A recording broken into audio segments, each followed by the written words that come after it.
déjà, on part d'un principe premier qui est, et sur lequel on va se mettre d'accord, c'est qu'Allah est unique. La réalité divine est une. Par contre, dans sa manifestation, elle va prendre des apparences multiples. Tout خلق comme, السماوات والأرض وما بينهما. exactement, tout comme tous les principes. Par exemple, on va prendre le principe, on va prendre l'amour. L'amour, c'est un principe. Par contre, l'amour n'a pas une seule forme.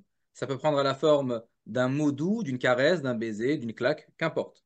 Mais le principe, c'est l'amour. Tous les principes sont informels et se manifestent sous plein de formes.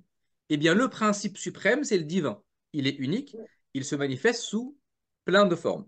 Jusque-là, vous me suivez? Voilà. Toutes ces formes, elles ont des points entre eux qui sont relativement communs.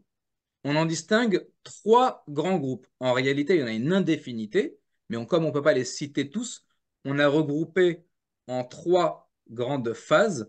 C'est ce qu'on appelle le domaine cosmologique. J'explique après les termes. Cosmologique, ontologique et enfin métaphysique. Le domaine cosmologique, ça va être la manifestation de la réalité divine sous sa forme la plus terminée, la plus grossière, la plus formelle, la plus dure. OK? Matière prima. C'est ça, c'est la substance pure de la divinité. Ensuite, au-dessus, on a le divin un peu plus universel, on va dire.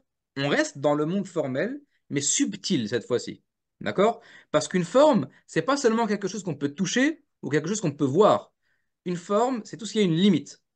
D'accord?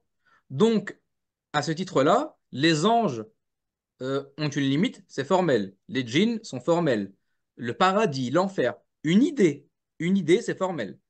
Donc là, c'est le domaine ontologique, c'est le domaine subtil, formel, subtil.